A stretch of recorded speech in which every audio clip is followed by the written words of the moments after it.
Go ahead and call this meeting to order. We'll, as normal, begin with our invocation. If you'll bow with me.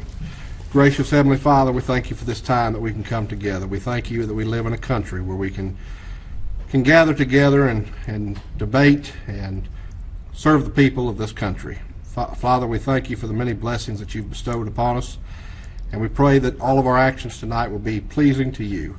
In Jesus' name we pray, amen. Join me for the pledge.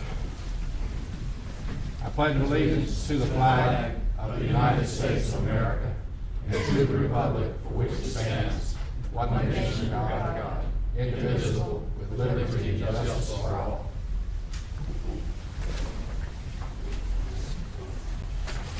All right, I'd like to take a moment and recognize some employees of the county with celebrating milestone anniversaries. Melanie Underwood, 5 years. Rita Albrecht in the library. Kay Udy in the Register of Deeds. Andy Hogan in Register of Deeds. Sharon Schuneman in Social Services, all with 5 years. With 10 years of service, we have Leslie Brett in the Sheriff's Office.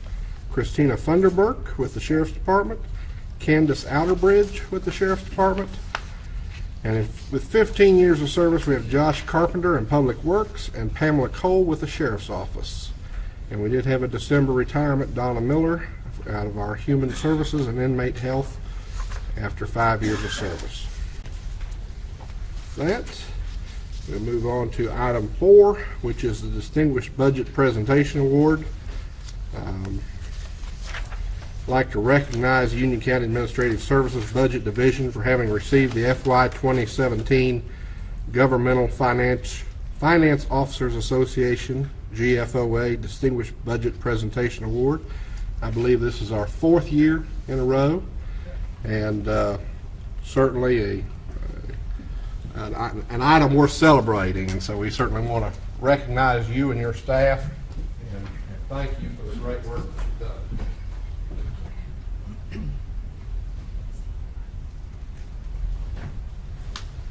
On behalf of the county, the Distinguished Budget Presentation Award presented to Union County, North Carolina for the fiscal year beginning July 1, 2016. Thank you.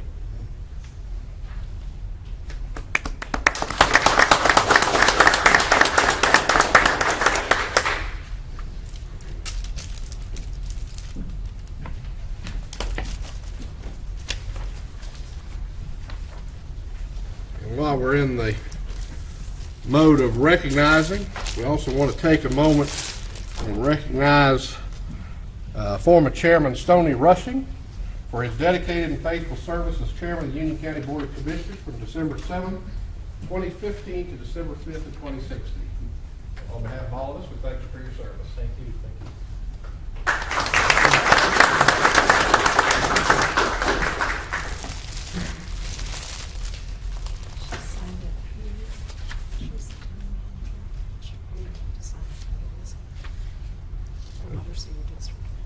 Just tell me which one that is.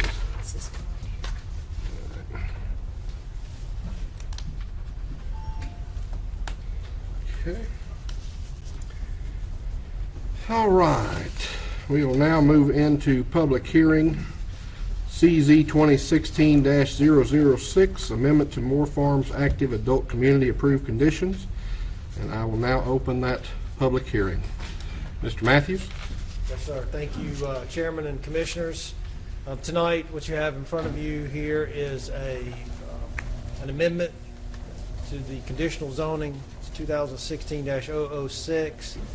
The property owner developers requested some changes to their original conditions. Just to refresh your memory, this is an active adult community, which is actually an age-restricted project located off of Waxhaw Indian Trail Road in between Potter Road and Old Monroe Road. It's in this vicinity here with this property. It's outlined in red.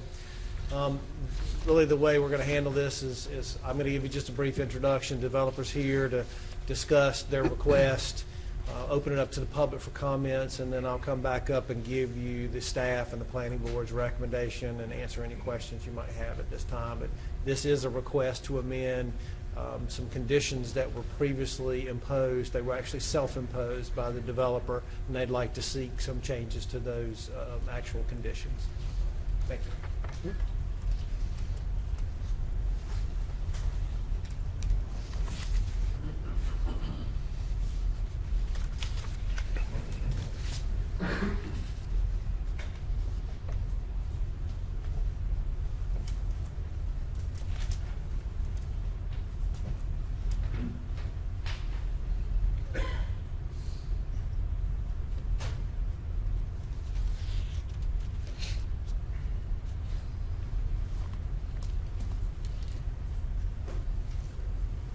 Good evening. Thank you, Mr. Chairman, members of the board. My name is John Ross with Eagle Engineering, located in Indian Trail. Here with me also this evening representing the developer, Landtech Development, is Mr. Keith Cooper, and representing the builder, we also have Mr. Shannon Kinsley. The board has heard this zoning on two different occasions. The first to establish a master plan development for the project, and then just a bit beyond that, about a year ago, we came back before the board with the addition of what was the home place, the original Moore Farm home place. The landowners requested that we go ahead and take the total project, including their home place. So we came back with an amendment with a request to incorporate the additional about 6.5 acres of the Moore Farms development.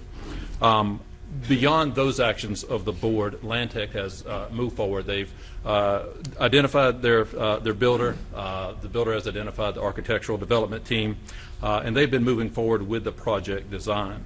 The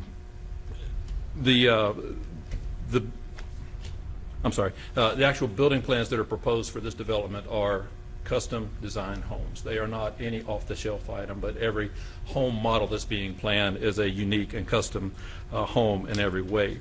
And it's been in this architectural development, plan development, the development team has recognized that there are just a few inconsistencies between what are the existing zoning conditions and then what is the ultimate intent of the active adult community, specifically with the farming architectural theme. At this time, I'm going to suggest that Mr. Cooper expand a little bit on the extent of these individual requests. Thank you, John. Would you handle this? Gentlemen, thank you. There are basically three changes that we're requesting. Two of the changes in the conditions affect both the single family and the townhouse project. The third one only affects the townhouses. The biggest change we have has to do with a requirement in the original conditions that the front elevations have an 18-inch exposed slab or crawl space. This is an age-restricted project, as Brian referred to it, and that design is inconsistent with that type of development. Those are zero-entry homes for easy access, so we're asking that that condition be taken away. You'll see in the screen in front of you kind of a zero-entry design. This can take place either at the front entrance of the project of the house or in the garage, but generally one or the other. And we just, in order to design the houses for that feature, we need to do away with that 18-inch requirement. The other change had to do with the requirement that we not exceed more than 30% of the front of any of the styles of homes with any fiber cement siding. The builder would like to do a farmhouse style design, as you see in front of you. And so we'd like to have the flexibility to add this as one of our 4 models. There should be 4 examples that I'm giving to you of different elevations that they've developed, and the farmhouse style just being one of them. And that's the reason for asking to do away with that 30% limitation. And as Brian said, these were self-imposed. We were not involved with this project in the early stages, and the development team that was putting it together at the time, I think this was one of those things that just got pulled from another project, not necessarily really thought through for this particular style. And so as we got involved, brought our builder to the table, these were 2 things that they noticed immediately and said, we really need to try to change these if we possibly can. The third request is to make the smallest of the townhouses 1,200 square feet. The original minimum was 1,400 square feet. we've got some flexibility in that. When we first requested that, we were in our design charrette, we were just getting started, and the 1400 felt like it might be too large for the smallest unit. The builder, and we understand there's been some discussion among staff and you folks about that in the last few days. We've got some flexibility there. If that's a concern for you, we can back away from that. We've done more design now. We know that we can live with something closer to 1400 if that's what's necessary. We'd like to talk with you a little bit about it if that's a problem, but we can consider some options there.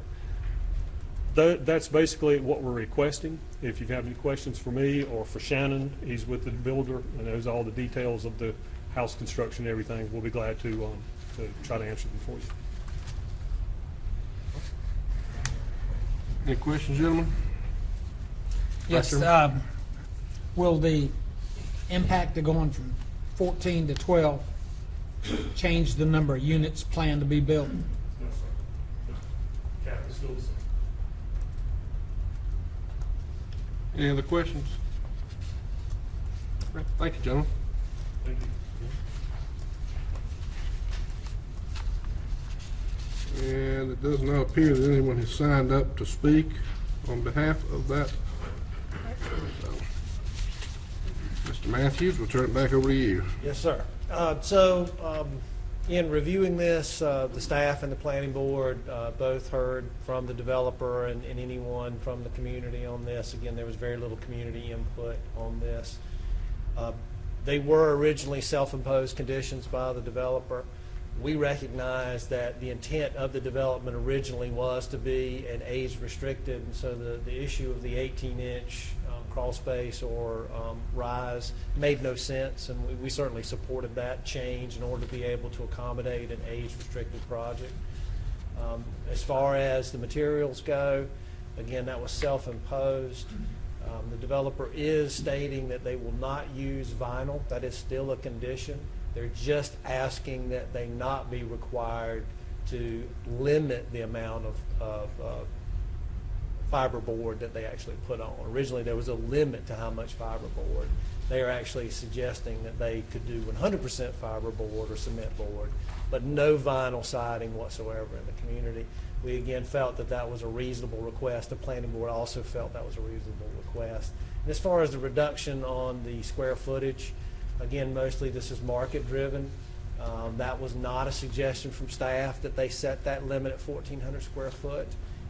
Again, we recognize that sometimes a smaller product is certainly more marketable, and both the planning board and the staff felt that that was a reasonable request. So you'll see that both planning board and staff have recommended approval of this particular project, and I'll be happy to answer any questions you might have.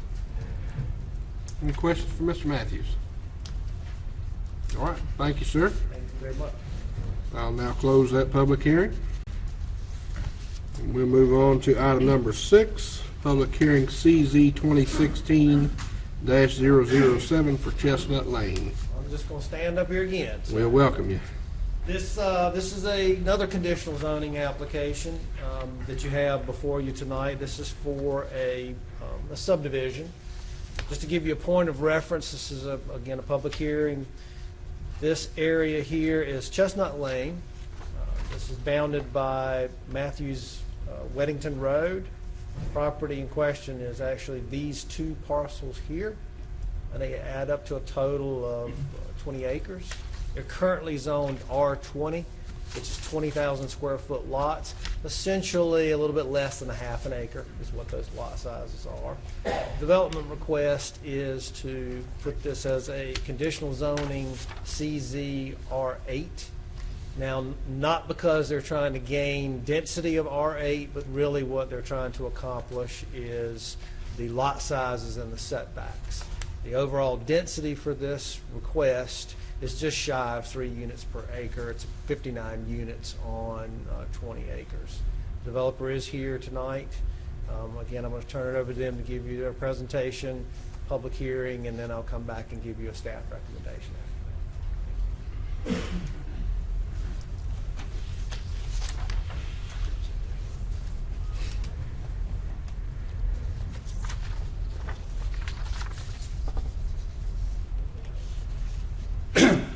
Thank you. My name is Rick Judson. I was diagnosed with pneumonia 2 weeks ago, so if I'm coughing a little bit, it's not contagious, I promise you that. But I may stumble a little bit on some of the velocity of voice. Terrence Llewellyn is my partner here. We have been partners and friends for some number of years. We met in service to the industry. He was president of the Charlotte Home Builders Association. I was president of the State Home Builders and the National Home Builders. We found a liking for what we do. He's more the analytical on the multifamily. Mine is on the residential, the land planning and construction. Probably done 3,000 lots and about 4,000 houses in this metro area over the past 30 years. So when you asked me about Chestnut Lane, it sort of rung a sentimental bell. I moved out there and helped develop that when I was a 30-something person, and now I'm an old geezer, and my kids are the 30-somethings, one of whom wants to live in this new community. He begrudged mowing the grass out there on a 7-acre plot, but he's excited about some of the things, and that's influential for us as to how we design this. When we look at a piece of property, as Brian mentioned, it's to maximize the value of the property, not the number of units, but the value. So you look at the topography, look at the geography, you look at the surrounding properties, you look at the demographic demands, and you try to determine how you can enhance that property so that it meets all the requirements and still within the statutory guidelines that the county or municipality is looking for. We have been through about 10 renditions of this. We had a great community meeting. Again, I lived on Chestnut Lane for 15 or 20 years. When we had our community meeting, had a chance to meet some of the legacy owners that were legends when I moved out there. So you know they're old if they're older than I was, and they were there before I got there. So it was nice to be able to meet with some of them. They gave good ideas. They were supportive. They were suggestive and constructive in their suggestions.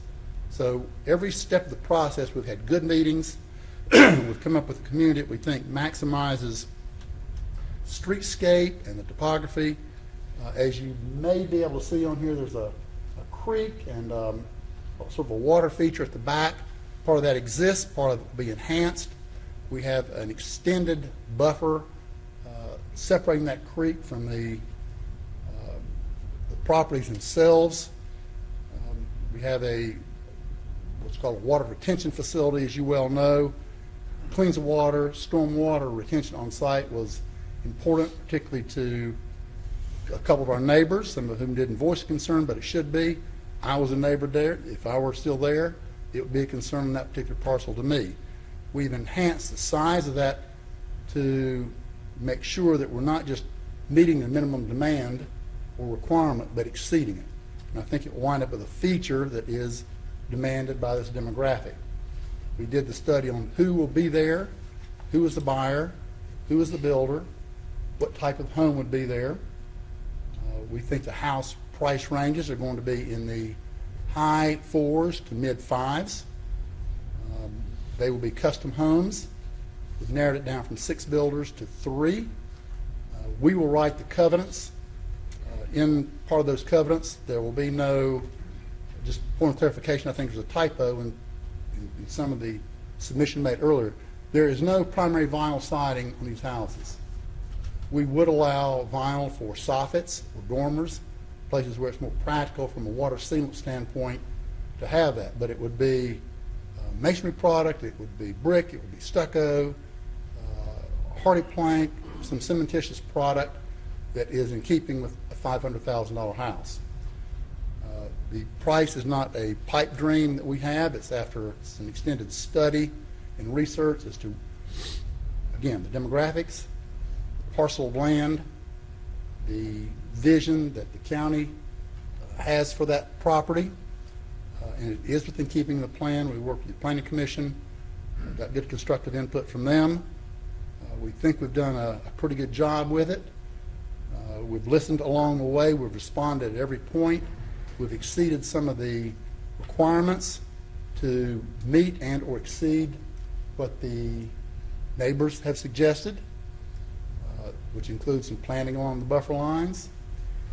I've known some of those neighbors for 40 years. I'm not going to let $2,000 worth of shrubbery stand in the way of that sort of relationship over the years. So to make a long story short, we feel very comfortable that this is a plan that they will like. I say they, meaning neighbors. We think the general public will like it, and we think it'll be an attribute to the municipality when you talk about close to 60 houses at $500,000 tax value. Any questions of me? Any questions, gentlemen? Have you done anything in terms of studies to look at the traffic on Chestnut Road? I know the intersection of Chestnut and Weddington Matthews, the traffic backs up onto Chestnut, almost back to where your entryway will be in the mornings and the afternoons. I'll answer that in two ways. We asked about it first and were told that that size community didn't require a traffic study. It was mentioned to us by Ms. Wells, one of the neighbors, in the community meeting we had. We went back and asked again to make sure we hadn't misheard something, and we were told that the traffic impact on this size community and locale, particularly distance from that intersection, was a non-factor. Have you been there in the afternoon and the mornings to look at the traffic coming out? Not in 10 years, no. That's my concern. I traveled that road quite a bit, and that traffic does back up 20, 30 cars deep trying to make that left turn on Weddington Matthews. And that's my concern with the development, is the additional traffic. I understand it's 60 homes, but it's already a dangerous intersection with just that one stop sign. That's my concern with the development. Valid, and it's my understanding that that intersection is eventually going to be turned into some sort of circular London roundabout, for lack of a better term, in which case it would mitigate a lot of those traffic backups at that point. Now, that's outside my purview. I'm just passing along what I have been told and what I see on some of the NCDOT traffic studies and what I've been told by your planning, but point well made. Vice Chairman? Yes, I'd like, if you take lot 44, 43, what kind of widths are we talking about, and what's your lot line requirements? It's the center of the property. The widths, Yeah, 65 feet, is that correct? 62 feet? okay. And what is the requirement for the lot from the dwelling from the lot line? 5 on each side, which is a county requirement. Okay. And additionally, the other question is, have you had any conversations with the schools on the impacts on population there? Another good question. The answer is yes. All three schools indicate to us that they are, and you would know that their terminology better than I, they are under the concern line. There's concern, danger, problem, whatever it might be. They aren't even onto the radar screen with capacity, and 60 houses, if every one of them had a fourth grader, would not impact them at all. But according to the studies that we have, and we can certainly present those with planning. We did go over that, yes. So technically, your dwellings can be 10 foot apart. Correct. Okay. We envision the properties being, again, custom in nature. We will write the aesthetic controls. They will likely be 2,800 to 4,000 square feet, primarily two-story. And I think the kind of houses the neighbors will be proud of in the county as well. Any other questions? You have a road stub heading, looks to the east of the development. Is there plans for an additional development to tie into that? Now, that property belongs to Ms. Wells. I think that was a matter of connectivity, which is the buzzword now. The cul-de-sac you see down on the south end, or I guess when that's the east end, which connects into Red Barn Trail, we initially had a stub street there, and that was deemed to be useless, not by us, but by planning, and I think there was an objection, understandably so, from the neighbors at that point, because why would you want it at that point? But going into the Wells property, which is a higher density property, at some point in time, she may want that. We've also made arrangements to bring the water and the sewer more up the property line and street line so that it could be accessible more easily from that street and that street connectivity, as opposed to having to go down through the undisturbed area. Vice Chairman? One other question, please. Between your lots 44 and 55, that yellow strip that goes behind them, I assume that's a right-of-way of some sort? It's that long yellow strip that goes between lots 43 and 58? Yeah. Yeah. It really denotes the rear setback. So that's a rear setback, that's a rear setback. They're just showing you that this is the buildable area of the lot. That's the front setback, that's the rear setback. Generally, what you have in this area is usually a stormwater feature. It could be a ditch that carries stormwater, depends on the topography. But that's just denoting the setback. That's not intended to be a common area for park or walkways, because everyone's going to expect great privacy behind their respective properties. I'll tell you the reason I ask, and I've said it on other, I have extreme concern over 5-foot lot lines, 10-foot between, and I'm thinking of fire safety between. I was hoping you were going to say that was access behind those properties. Well, I understand it. It could be, and then the question is going to be who's responsible for trees through there, with non-combustible products on the sides, a 5-foot setback. We all have heard the horror stories of 3-foot sidelines and vinyl siding, and how a house in the street catches on fire and every house down between the siding melts on it. We have that concern. As a state home builder, I have that concern. We'll set legislation that tries to direct that. But they're 5 foot from the side, which means 10 feet between, which would allow for any fire truck or emergency vehicle to get down through there. Anything else? All right, thank you, sir. Thank you. Mr. Matthews? No, there were no comments. So let me, I know there were some questions that I think I might be able to help address a little bit here. Our ordinance actually requires for connectivity for subdivisions where it is appropriate. If you'll notice, all of this area here is still unincorporated Union County, and we still do it even if it's incorporated, but we try to actually look at what is the possibility of future development on other properties. That is one of the reasons why we suggested connectivity for this property, which could eventually lead to other development. That way you're essentially limiting some of the driveway cuts onto Chestnut Lane. You could funnel more traffic to one entrance versus 3 or 4. That's part of the reason for connectivity. It was also one of the reasons why we and the residents recommended against the connectivity up here. This is already an existing subdivision. These are larger lots. It didn't make any sense for that connectivity up here on that, right here. That's where it was eliminated and turned into a cul-de-sac. As part of the public comment, there was some concern about buffering in this area here adjacent to Red Barn Trail. Developer did agree to actually provide an S2 level screening in this area here, which is our, what we would call our highest level of screening for the county, or a wall. They can do either a wall, fence, or S2 screening in this area. And then they also agreed to meet our stormwater requirements for a cluster subdivision because under the actual zoning classification, it's not required that they meet stormwater requirements for this development, but we suggested that that be a condition that they meet, and they agreed to that.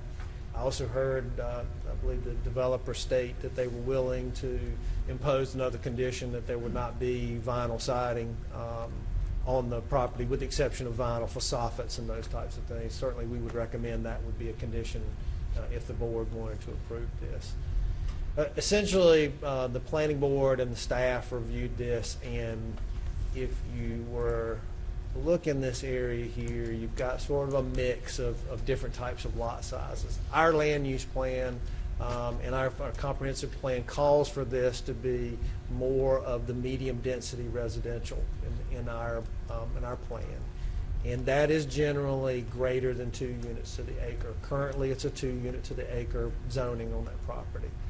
These lots here, which are in Stallings, are about the same size as what's being proposed here. They're about 8,500 to 9,000 square foot lots.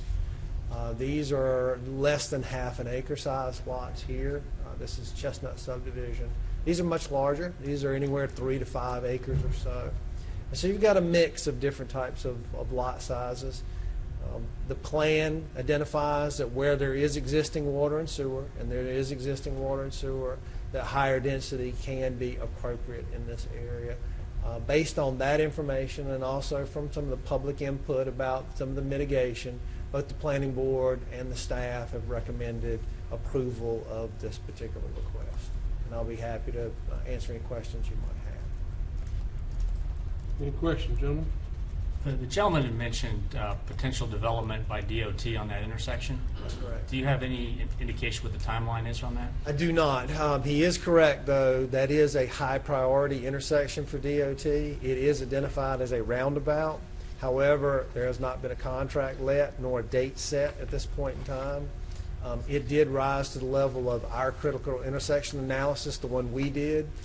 So we anticipate within the next 3 to 5 years, but I can't promise you within 3 to 5 years it'll be built. It could be sooner, it could be less than that. But I know DOT has made that a priority intersection in Union County. Anything else? All right, thank you, sir. Thank you very much. And with that, we'll close that public hearing, and we'll open number 7, a public hearing on the county water sewer district. Yes, Chairman and Commissioners, as the board is aware, the county is a defendant in litigation brought by private developers challenging the county's practice of charging capacity fees in exchange for allocating water and sewer capacity as a condition upon which approval of proposed extensions to our utility systems for new development. Although the county believes that the existing practices are lawful and authorized, the court decision under which the plaintiffs assert their claim, Quality Built Homes versus Town of Carthage, North Carolina, hold that certain legal forms of organizations of public water and sewer systems have more expansive fee-charging authority than that of the county-owned public enterprise system, which is presently the system under which we operate. The public hearing this evening enables the board to receive public comment as it relates to this type of entity, and as well as provide you an opportunity to deliberate as to establishing this in order for us to have other alternatives as it relates to how our utility functions with respect to its water and wastewater operations. Thank you. And with that, we do have one individual signed up to speak, and that's Robin Stuber. All right. I haven't had a chance to meet all of you yet. My name is Dr. Robin Stuber. I'm the interim manager for Marshville. I came here today not to necessarily, I think on there I had to put for or against. I'm not necessarily here to say we're for or against it. We would just like to suggest that instead of a district, that the commission considers a water and sewer authority, where the municipalities that do have services could work with the county and share in some of the responsibility as well as the decision-making authority. We feel that would be equitable for future growth to achieve sustainability throughout the county. Thank you. Thank you. And that is the only individual signed up to speak. With that, I'll close the public hearing. And we'll move on to informal comments. I see that we have no one signed up to speak for informal comments. And we'll move on to additions, deletions, and/or adoption of the agenda. I will add under new business, item 29A, A resolution of Union County Board of Commissioners to create the Union County Water and Sewer District.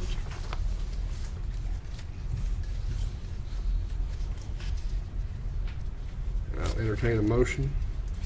Motion to adopt agenda as amended. All in favor? Aye. Opposed? None? That will take us to our consent agenda. Motion to approve consent. Motion to approve consent. All in favor? Aye. Opposed? None?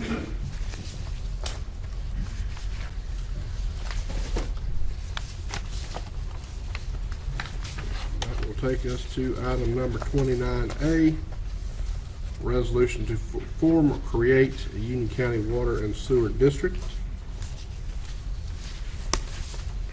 I believe each of you has a copy of the resolution. The action before you is to adopt the resolution of the Union County Board of County Commissioners to create the Union County Water Sewer District, and the second portion of that action, if you so choose, is to appoint the county manager to serve as the executive director of the district and for the county clerk to serve as the secretary. I'll ask the obvious question. The speaker here tonight spoke to a water and sewer authority versus a district. Can someone enlighten us as to the difference? I don't feel that I have the knowledge maybe that Mr. Bishop has, and I would ask him to come forward and Madam Manager and Mr. Chairman, a water and sewer authority and a county water and sewer district are both options available. A county water and water sewer district can be created by the Board of County Commissioners acting alone, and a water and sewer authority requires additional parties to be involved. Their powers are similar, but for the sake of simplicity, the board's ability to move forward with expanding its flexibility and financing and funding options would be better served by proceeding to create a water and sewer district. All right, thank you. I'd also like to comment that, Mr. Chairman. Years ago, matter of fact, in 2002, when I got elected, there was talk of a water sewer authority, and basically there was some appointments being made by the governor. It was a convoluted thing that basically took it away from the county commissioners and gave it to folks that weren't accountable to the voters. So I would say that this probably leaves it just as much as just almost like what we have now, and that's probably the preferable thing. People, when they elect us to manage that system, and this will keep it as close to that as possible. Would you like to make a motion then? I'd like to make the motion that we, is there a specific language you need, Jeff? Okay, motion that we adopt the resolution of the Union County Board of Commissioners to create the Union County Water Sewer District. And would you include item B to appoint the county manager to serve as executive director of the district and county clerk to serve as secretary? Yes. And then any other? All right, we have a motion on the floor. Any discussion? All in favor of the motion, say aye. Aye. Opposed? None? That takes us to item number 30. Is it you? Okay. Ed Gosicki will be All right. introducing this item. Evening, Commissioners. Item number 30 here is to seek the board's approval to make modifications to our solid waste rate structure for various waste streams that we accept at the County Solid Waste Management Facility. Also with me is Ron Gilkerson. Ron is the Division Director for Environmental Management Facilities within Public Works. So he owns the solid waste operation and as part of his duties. Three elements we're asking for the board to consider tonight. One is establishing a declining block rate structure for municipal solid waste brought to our facility. The board may recall that back in, as part of this current fiscal year's budget, the board established a declining block rate excuse me, for construction and demolition debris brought to our facility. And at that time, we pointed out that we thought we needed this declining block rate to be more competitive in the open market. As the board knows, solid waste management is an enterprise fund, which means it's run as a business. We compete in the open market. We do not have any waste stream controls built into the legislation or regulations within the county or state. So we have to be very competitive in the marketplace in order to be to receive this waste stream to fund these programs and our other solid waste programs. So the construction demolition debris was extremely successful. We had anticipated an increase of about 10-15% in our total waste stream by that declining block rate. We're actually seeing more like 25 to 30% increase in waste stream. So what we're doing tonight is asking the board to take that same concept, which says the more you bring, the less per ton we will charge you, to apply that same rate to municipal solid waste or garbage brought to the facility. What's driving us at this time to bring this to the board is that we're really concerned about our municipal partners and being competitive for them when they're bidding their solid waste collection services. So when Indian Trail, Monroe, Waxhaw, who are our primary municipal clients that provide solid waste collection service and do it through contracts with the private sector, when they compete these services, we want to make sure that all of the vendors out there have an equal playing field in terms of providing them a good price. Some vendors own and operate their own solid waste disposal facilities in the adjacent area. One operates a small transfer station. So we look at that pricing structure and say we need to be able to compete with that so any solid waste hauler can have a competitive price in putting these pricing together. So that's what's driven us here is that Indian Trail has an RFP out on the street right now. The proposals are due in mid-February. We've proposed in this action that these rates would not become effective until July 1 because that's actually when the new contract for Indian Trail would take effect. But this way the new rates would be on the street in time for any of those vendors to know what that playing field looked like. So that's the first element on this, is to develop that declining block rate structure, which would essentially take our current rate of $42 per ton, keep that rate consistent for any hauler bringing in less than 750 tons per month.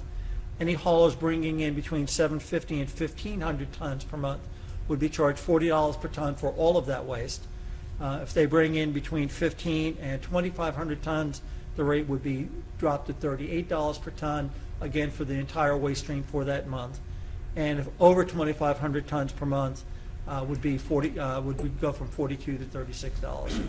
Again, we think it's a competitive rate structure that will keep us in line with the other solid waste facilities in the area.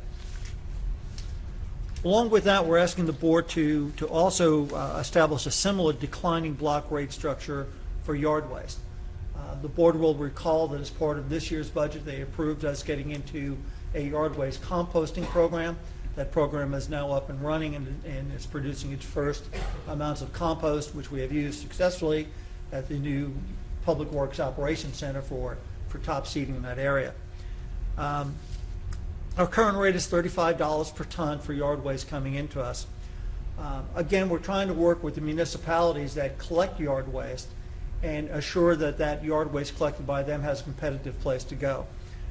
So we're recommending that for over 100 tons per month, the tipping fee be reduced all the way from $35 to $18 per ton. Essentially what that is just above our break-even cost. It's costing us about $17 per ton to process it. But in return, we get that waste and we turn it around and turn it into compost, and the board will recall you establish a compost sale rate for us as part of last year's rate of $20 per ton. So we're essentially saying if you're going to bring a sizable volume that we can use in our yard waste composting program, we'll take it for just above cost, because then we could turn it around and sell it as compost. And the last thing we're asking the board to do is establish a rate for single stream recyclable materials brought to the solid waste facility. Right now, the only recyclable materials we receive are at our convenience sites. And the reason is that it's just not cost effective for anyone to bring recyclables to us. We have no way to really handle them right now. Again, trying to look at what the marketplace is doing and where the collection contracts are going. Most recyclables that are collected by municipalities and by other private haulers are going up to facilities in Charlotte to be processed. What we're proposing is that we would segregate a portion of our tipping room floor where our municipal solid waste comes in, segregate that off for recycling. To make that work, we have to get a minimum tonnage because we're tying up part of our area. So we're recommending that for up to 350 tons per month, we're going to charge you a lot of money. We're going to charge you $40 per ton. And we don't expect anybody to come because that is not a competitive rate. They could bring it to facilities in Charlotte for less than that. For tonnage above that, we're recommending a ton of $20, a rate of $20 per ton. At that rate, we're very competitive, and we think we will get a good bit of waste stream coming to us, which again helps drive down the cost for municipal solid waste collection, brings us that waste stream, and with that, we can still operate on a break-even or possibly a slight revenue on the recycling side to make this program work. So it's not a big money maker for us. It's more designed to be a break-even, but help the municipalities again provide them cost-effective alternatives when they're bidding their solid waste services. The overall financial impact on this, on the municipal solid waste side, obviously we're reducing our rate. We're charging a lesser rate for solid waste. We were very conservative in our estimates, and we said we're not going to assume we're going to generate additional materials coming to us. We're going to keep the same estimated volume that we have coming to us right now. And if that stays the case, we would lose about $250,000 per year. If we're bringing more tonnage, obviously, we will lose less and less up to a break even. If we're not competitive and we lose that waste stream through Indian Trail bidding this contract and that waste stream goes to another disposal facility, we will lose the same or more in our revenue. So we think this creates a competitive environment, has an upside by creating a more competitive rate. We may be able to generate more waste stream coming in. And if we do nothing and we lose and we're not successful and that waste stream doesn't stay with us, we know we will lose $250,000 plus in revenue. The yard waste compost, again, is designed to be essentially a break-even financial arrangement, so we're not looking to make or lose any money. Same thing on the recyclables. And with that, Ron and myself will be happy to answer any questions the board has. Any questions, gentlemen? Don't believe we have any. Thank you much.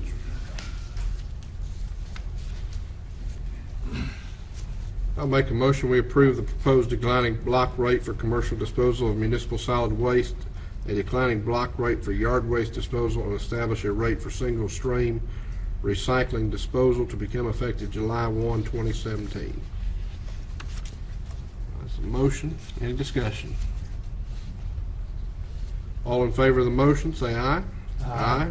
Opposed? None? Thank you much. Madam Manager, that brings us to your comments.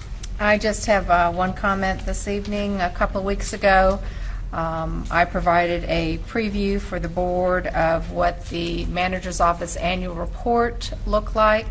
It is now out on our website, www.unioncountync.gov, for the general public. And it really is looking at our accomplishments over the past year, as for fiscal year 15-16, as well as our look to the future as to what we hope to accomplish over the next year. So, Thank you. Mr. Jerry Simpson, any comments? No comments this evening. Mr. Rushing. Thank you, Mr. Chairman.